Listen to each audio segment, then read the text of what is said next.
Hi, this is Mike Markowitz for CoinWeek, and we're here with a truly spectacular private collection of coins and with the collector.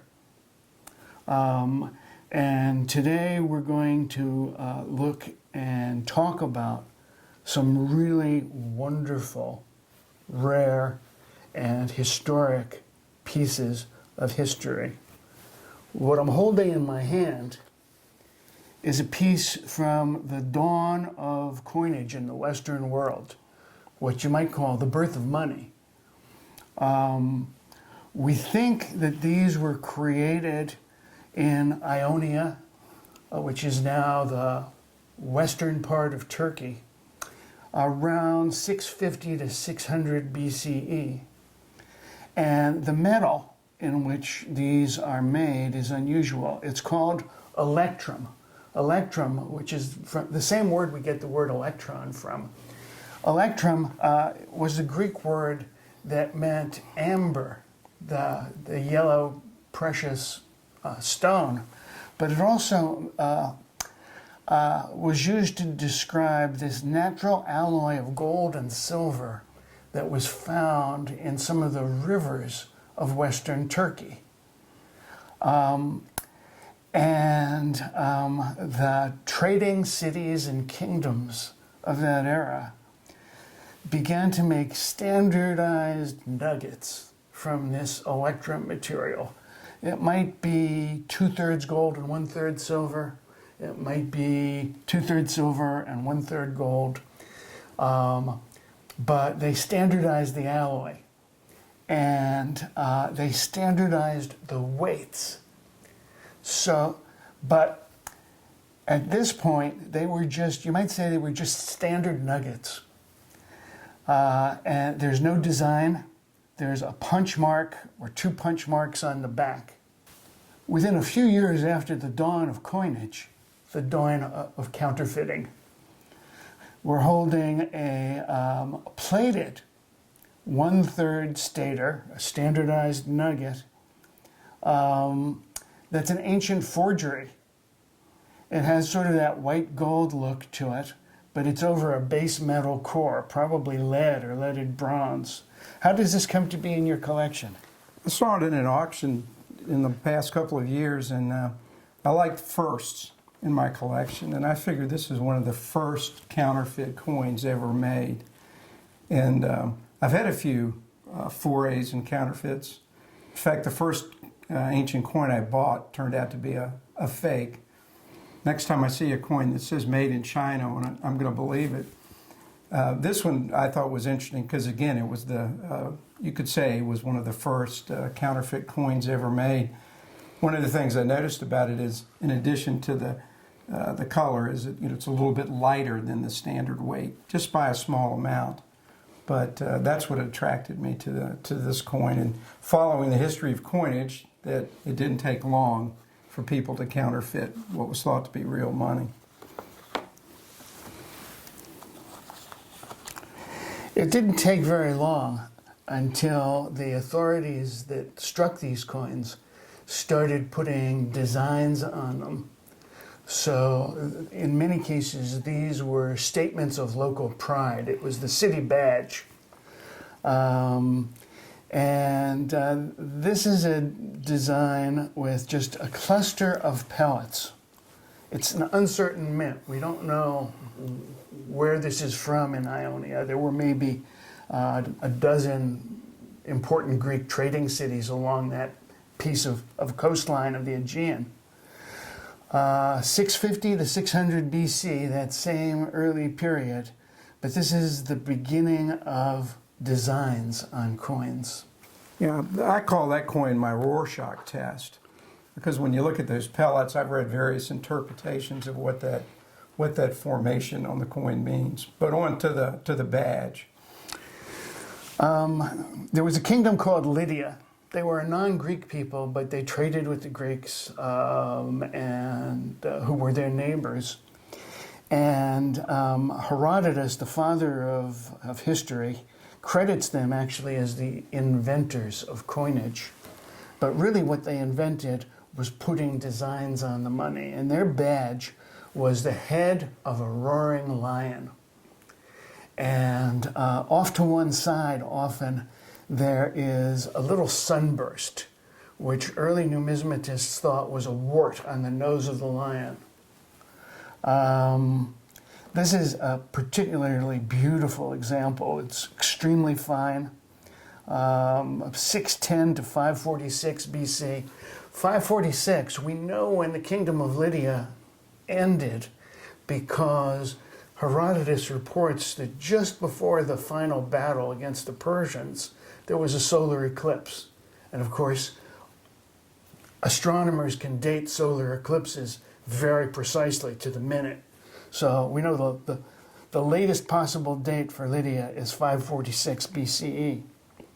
So on the front, we have the head of the lion. And the reverse, again, is just a punch mark, which was used by the minting technician to drive the hot metal into the die that had the lion head engraved on it. Jumping ahead a little bit to King Croesus. Croesus is the beginning of bimetallism. By this point in history, they had discovered how to separate gold and silver when they occurred together as an ore.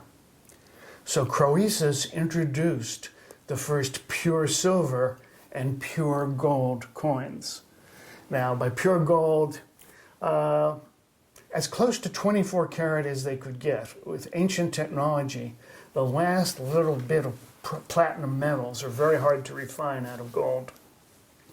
But when these have been analyzed with modern techniques, they get numbers like 9975% gold, which is pretty good, considering that modern coin gold is 90% gold and 10% copper, so that it will wear better. So this is a half-stater, or siglos. Siglos is the Persian term, and it comes from the same Semitic root as shekel, right? And this is a pure silver coin, sometime after 561 BC. And on his coins, Croesus changes up the design. It's a lion confronting a bull. This is a very ancient symbol of power. The bull, symbol of fertility. The lion, symbol of wild, violent force, right, in collision. So the lion confronting the bull becomes the badge of this king. And this is a design that goes way, way back to the earlier empires like Babylon. You know, on their cylinder seals, you see lions confronting bulls. So not only was this a powerful image, but it was one that had great antiquity. And here, oh wow, is a full stater, 10.71 grams, graded choice very fine. The strike is 5 out of 5. This is a heavy stater. This is a very rare coin. How does this come to be in your collection? I had a windfall in the stock market, if you want, a brief one. But again, what I was trying to do was trace this kind of the morphing of coinage, and wanted both the first silver coin and then the first pure gold coin, and was able to pick this up. And it's a spectacular coin. Remind me the difference between the heavy and the light, besides 2 grams. There were competing weight standards. Because in the ancient world, before the weights of coins were before we had machine-made coins, right? It was not unusual that for every transaction, you would weigh out little bits of broken silver and gold in a pan balance against a set of standard weights that had been approved by the priest or by some authority, by the guy in charge of the local market. But from town to town, from kingdom to kingdom, from language group to language group, different weight standards prevailed, right? So Croesus struck his coins probably to conform to two competing different weight standards. So there's the heavy series and the light series. It wasn't a devaluation. It was more to meet competing standards for the weight in the ancient world. Is that what we're saying? Exactly. Okay. Exactly. And the last piece in this group is probably the finest Persian derrick I have ever seen. The derrick, or in Greek it was a darekos, is one of the very few coin types that are mentioned in the Old Testament. By the time the Old Testament is set down on parchment, coinage hasn't happened yet. But in some of the later books, like the book of Maccabees, right, and some of the later prophets, there's references to the Persian Empire and its money. And this is the full weight derrick, a 8.3 gram pure gold coin. And if there's one thing about the Persian Empire, it was conservative. The design of this coin did not change for centuries. It shows the king, the Shah, king of kings, holding a spear in one hand and a bow in the other hand, because the Persians were great archers. And he's wearing his high-crowned Persian crown, and he's running. Now, on some of these, the king is holding a dagger, like a short sword. On some, he is just holding the bow. On some very rare ones, he's actually drawing the bow. But the standard design is holding the bow in one hand and a spear in the other hand, and the king is in a sort of kneeling, running, crouching position. It's depicting the king as a triumphant warrior. And the reverse is just a punch mark. It's a single-sided coin. The idea of putting a separate design on the front and the back is something that's going to come a little bit later with the Greeks.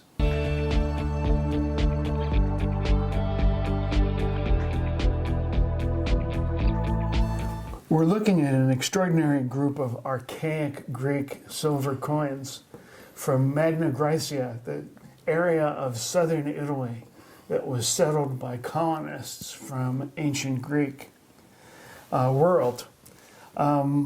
These are what we call archaic Greek coins, coins struck before 500 BC. And the technique of manufacture of these coins was very unusual, because the reverse is a negative of the obverse. There were two dies, right? But one was a negative image of the other, so that these coins pop up in a very high relief. Here's one of the earliest ones from a city called Croton. It's a stater, a silver coin of about 8.7 grams. And what it depicts is a tripod, a kind of cauldron with three legs, that in the Greek world was typically the trophy or the award for winning some kind of athletic competition. Tripods go back to Homer as things that would be presented as gifts of honor to victorious warriors. And this is a beautiful tripod, and if you look at closely, it has the feet of a lion on the feet. The next piece is from a city called Sybaris, which is sort of on the instep of the Italian boot. And we have a word that derives from the name of this city, Sybaritic, which means decadent luxury. The people of Sybaris were famous for their prosperity and how much they enjoyed it. And the design of their coin is a bull turning his head to look over his shoulder. And again, this is this archaic incuse reverse design, a very difficult manufacturing process. Nobody's quite sure why they did it this way, but there's a theory connected with the famous mathematician Pythagoras. That's one of the things that got me interested in these coins. I'm always looking or interested in the story, and it's my understanding that Pythagoras moved to that part of the world later in his life, and his father was a jeweler, which presumably would have given him some of the skills and techniques. And his interest in symmetry on top of that is a factor in how these coins were designed. I've also read that one of the reasons they were done the way with the incuse reverse is that they would stack well. Now, I personally don't have 2 or 3 of the same to experiment with. Just one was enough, but that's the other explanation that I've heard. And if you could comment a bit on this one, this is the one that is probably the most common.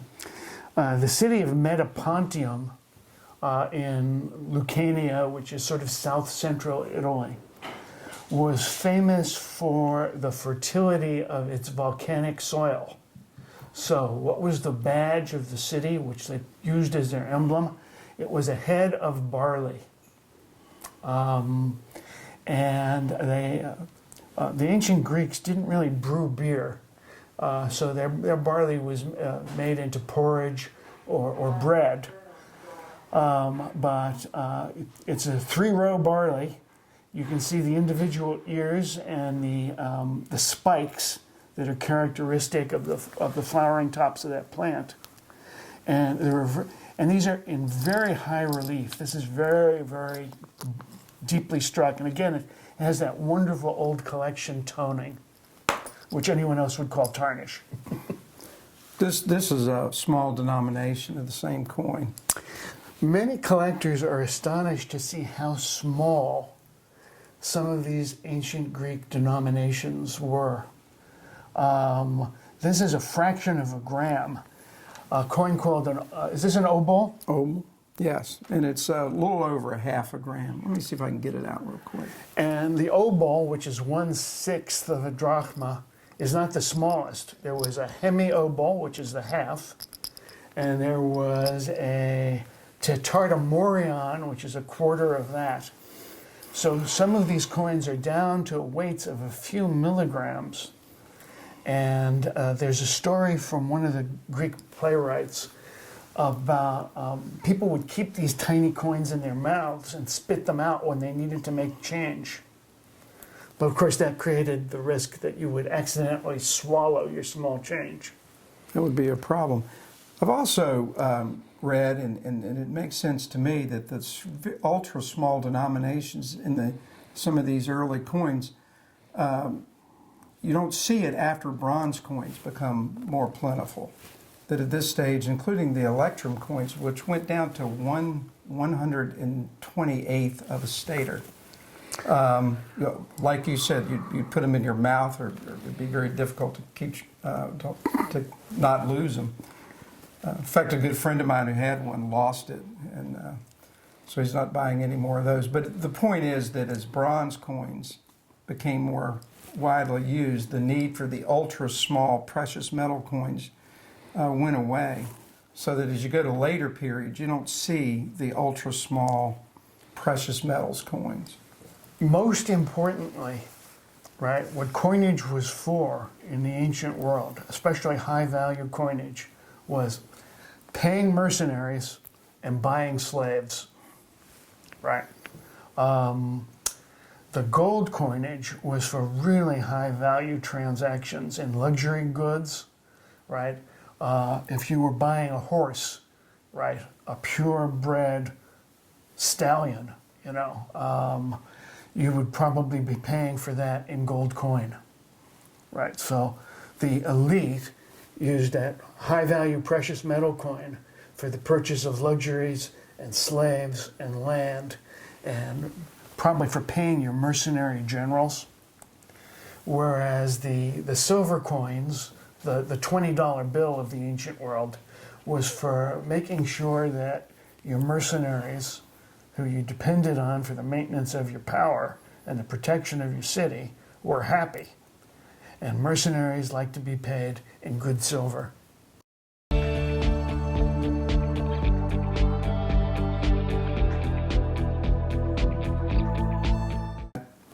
Can you comment on this coin? And the reason I was interested in it, besides it being a nice coin, is that they're found in pretty good quality. And Alexander the Great recruited mercenaries from here, and it's thought that a number of the mercenaries would have maybe buried their money or left it at home and hidden it and never returned. So This is a coin from Sicyon, a city in central Greece. And the badge of the city, the obverse design, is the chimera, a mythical beast that has the body of a lion, and sticking out of the middle of its back is the head of a bird, and its tail is a snake, and it's just a serious nightmare of a critter. So that's the obverse design. The reverse is striking because it is a dove, the gentle bird of peace, surrounded by a wreath of what look like olive leaves. A bird surrounded by a wreath. Does that sound familiar? Right? The quarter, right? Many of the classic U.S. coins are a bird, either a bird resting or a bird in flight. This is a bird in flight, surrounded by a wreath. I think it was the Sicyonians who came up with this very visually pleasing design. Bird surrounded by a wreath. Thought I'd ask you about this particular coin, which you may or may not have seen, but is called the map coin. Oh, wow. This is a large Persian-style silver coin. It's a tetradrachma. A tetradrachm, okay. It has that same design that we saw on the Persian derrick, the great king holding a spear and with a bow. And when you see this design, the king in his robes and his crown, and he's holding the spear and the bow, that shouts Persian Empire. But on the reverse of this coin is something very strange. What it looks like is a topographic map. And this is a topographic map of the area around the city of Ephesus, which is a major tourist city, a very well-preserved city, mostly from the Roman period. And it's a city that's important in biblical history of the New Testament. And this design was baffling when it was first noticed by numismatists until, I guess maybe 20, 30 years ago, somebody wrote an article saying, hey, that's a topographic map of the area just inland from the city. And you can see the hills and the valleys. It does match up pretty well. I've read the article, and unfortunately it escapes me who wrote it, but it's pretty amazing that I don't think they had Google Earth at the end.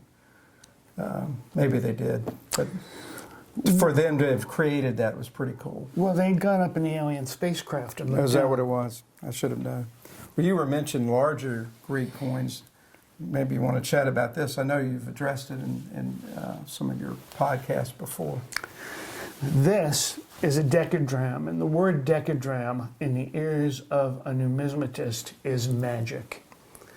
The dekadrachm is 42 grams of nearly pure silver.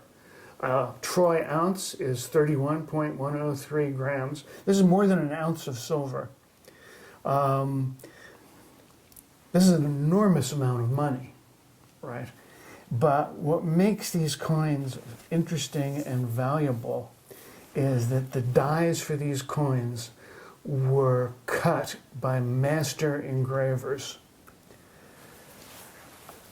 Around the end of the 5th century, beginning of the 4th century BCE, circa 406, the Greek cities of the island of Sicily reached a standard of excellence in the art of their coins that would not be seen again until the 18th century in Europe. The cities competed with each other to strike more beautiful, more spectacular works of art on their circulating coinage. And we know the names of some of these master engravers. And again, these names are magical. Euainitos, Kaimon. This is a coin by Euainitos, who may be one of the greatest artists that ever cut a coin die. Now, the town of Syracuse owed much of its prosperity and greatness to a natural artesian spring, the spring of Arethusa, which you can still visit in Syracuse. It has a stand of papyrus reeds growing in the middle of it, the only place outside Egypt where papyrus grows naturally. And the goddess of that spring was named Arethusa. She's a water nymph, a demigoddess.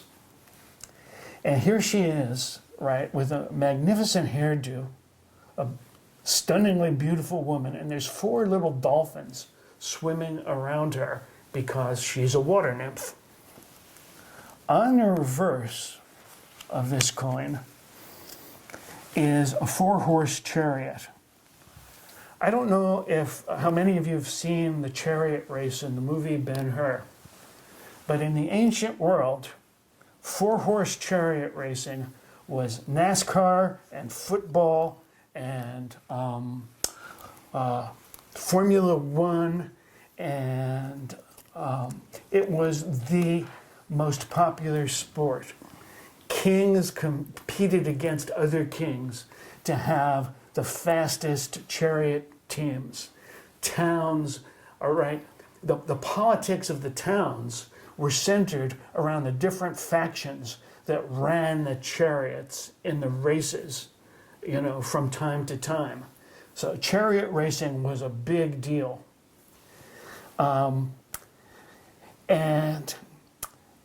on this reverse die, every horse has an individual personality. And flying above them, you can see the figure of Nike, the goddess of victory, who is about to crown the charioteer with a wreath. You don't have the decadrachm of Acragas, do you? No.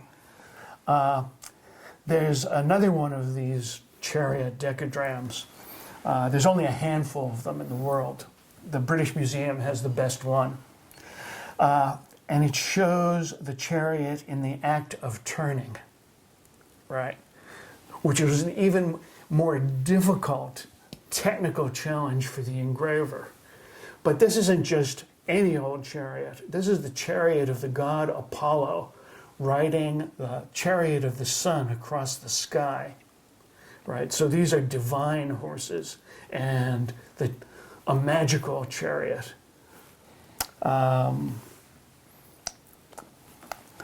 To hold a decadrachm is one of the greatest thrills that a coin collector can experience. And it's a very special experience for me. I've heard this coin referred to as the prettiest ancient coin. And that's one of the reasons it appealed to me. Pretty is the girl next door. This coin is beautiful. Beautiful, okay.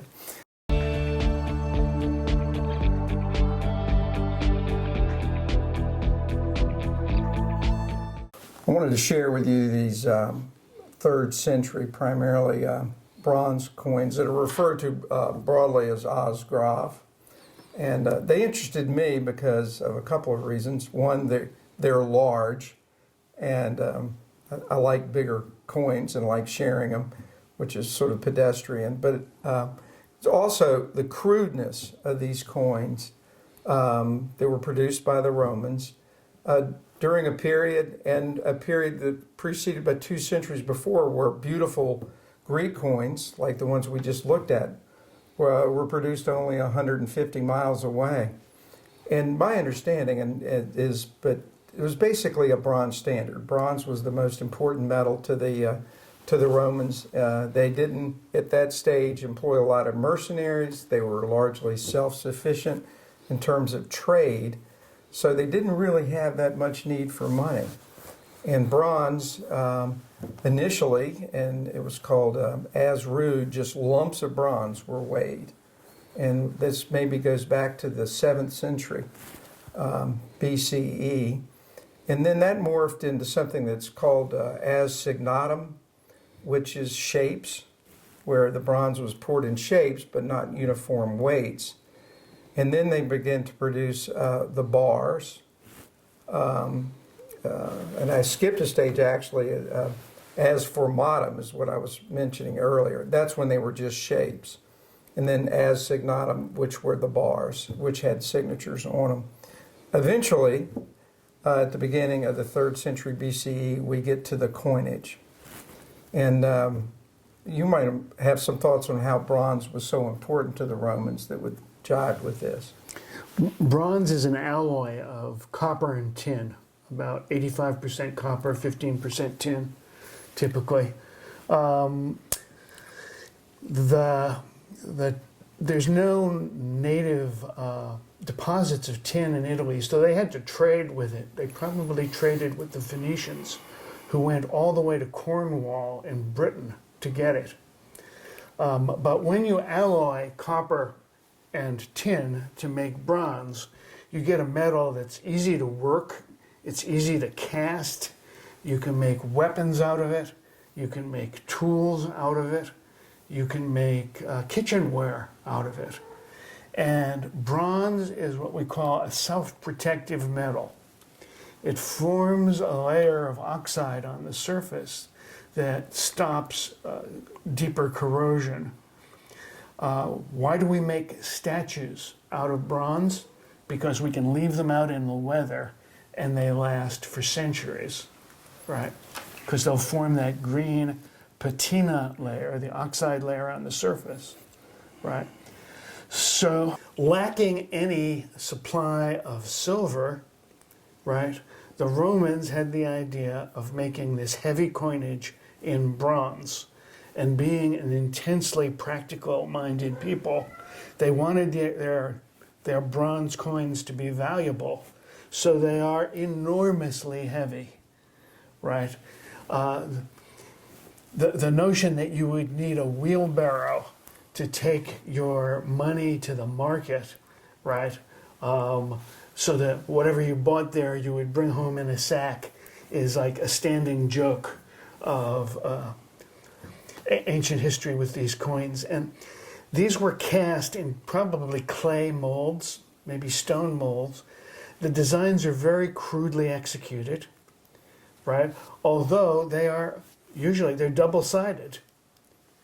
And what did the Romans put on their heavy bronze coins? They put their gods, for the most part. So I'm looking here, and here's one with the god Janus, the god of doorways and beginnings, and past and future, because he has one head looking forward and one head looking backward. And on the reverse is something interesting. What on earth are we looking at here? A ship's prow. It's the front end of a ship with the ram, because the ram was the principal weapon of an ancient warship. And what was it made out of? It was made of bronze.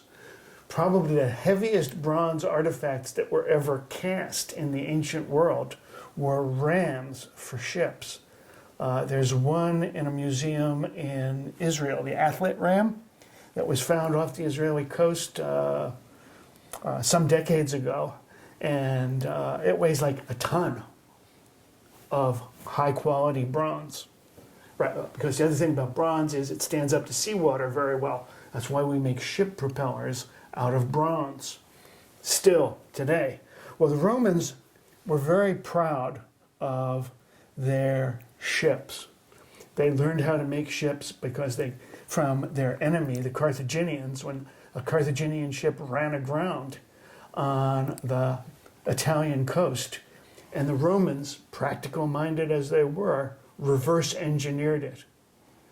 they built rowing trainers on land so that they could train the rowers, because that's an athletic skill, as anyone who's ever been on a crew team can tell you.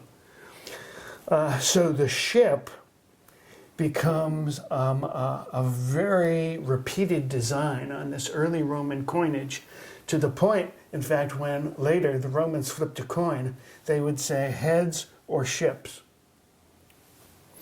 Well, I'll show you a few of the As denominations, and the As was the basic unit, and it weighed over 340 grams, and it equated to the Roman pound. Of 12 ounces.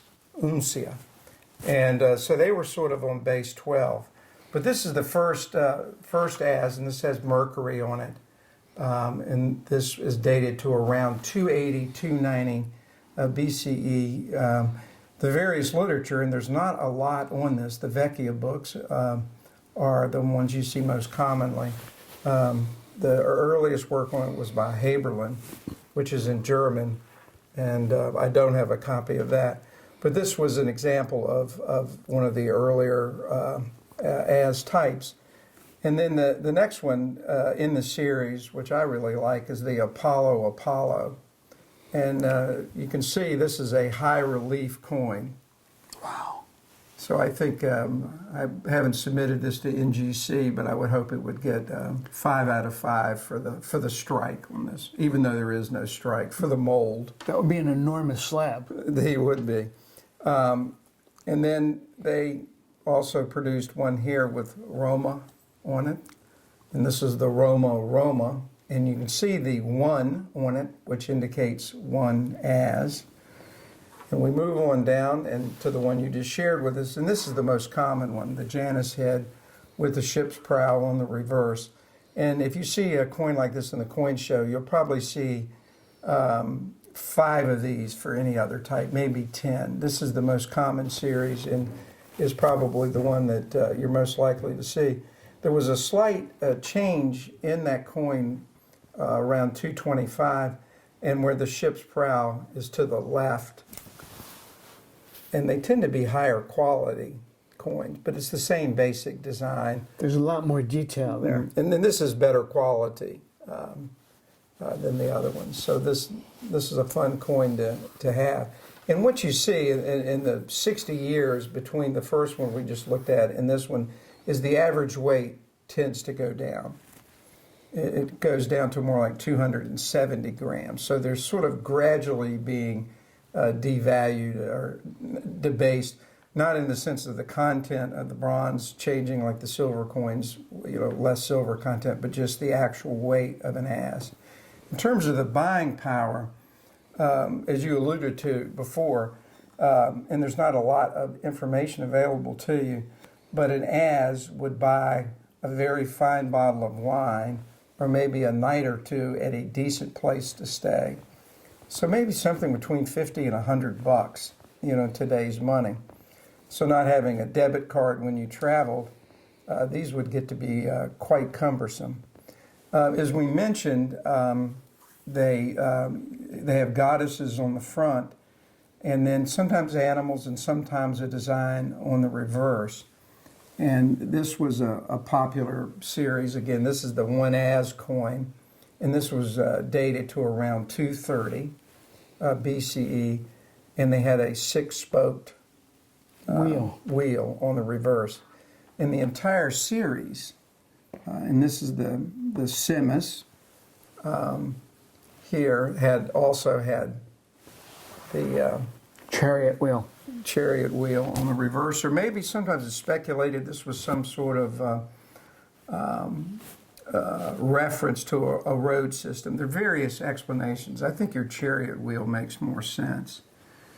And they each get smaller. And what's kind of interesting is this coin is a trions, which is 1/3 of a Roman pound, but it has 4 dots. 4 divided by 12, 4 uncia. So the denominations work their way down. The smallest in this series is a sextans, and that has 2 dots, and this has a turtle on it. But this particular series, the reverse is all the same. And we have here, we won't go through them all, several of the series down to the smallest denomination, which is the uncia, and there was a semi-uncia. And this has one dot on the reverse. So there were maybe 9 or 10 series based off the As, and maybe 7 of the series are pretty common. There are certain As types that are very rare. But one of the things that fascinated me about this, again, and we've already alluded to it, was just the crudeness.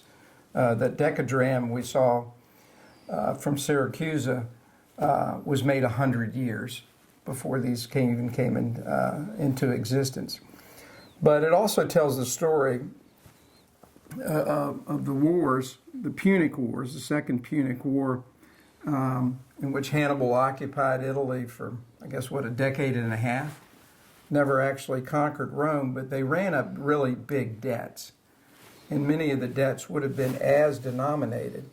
So as we get to the darkest days of the Second Punic War, the As shrinks. This is an As.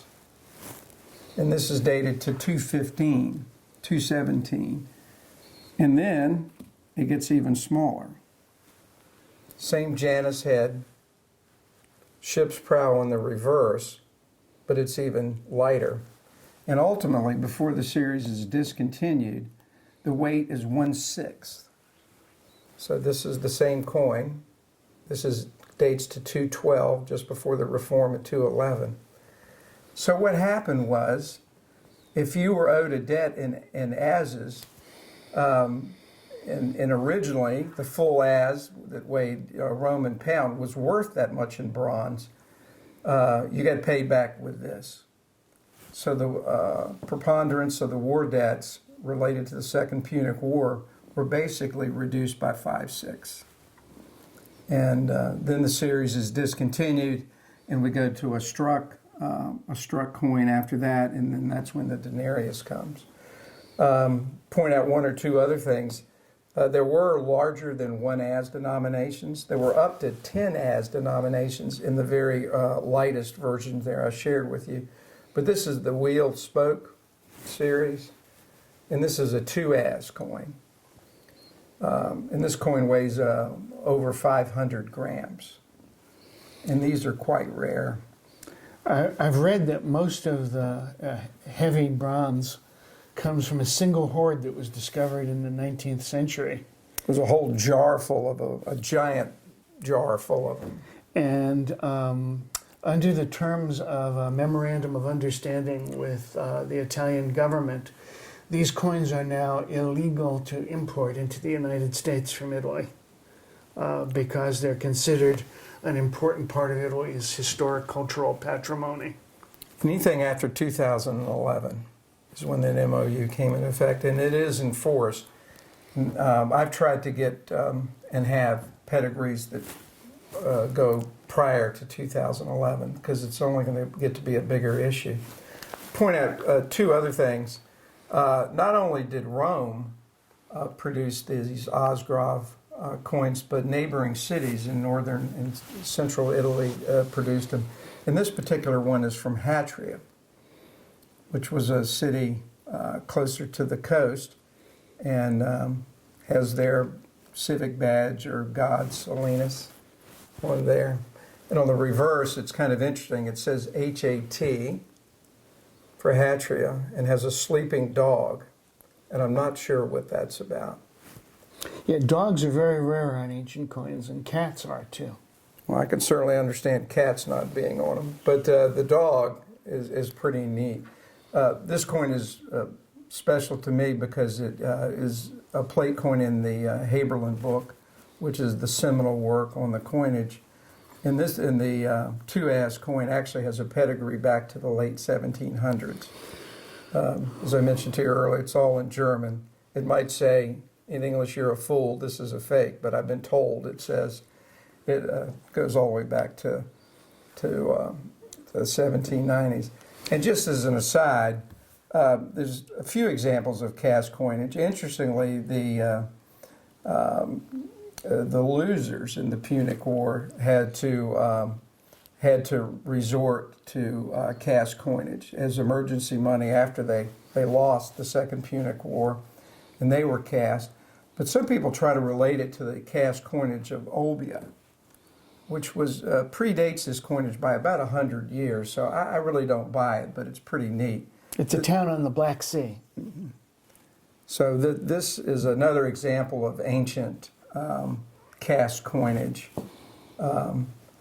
but it's perhaps there's some relationship there, and this is another example of coinage from Olbia, which dates to 450 BC. So this would have been 100 years, 150 years or more before the Romans actually did it.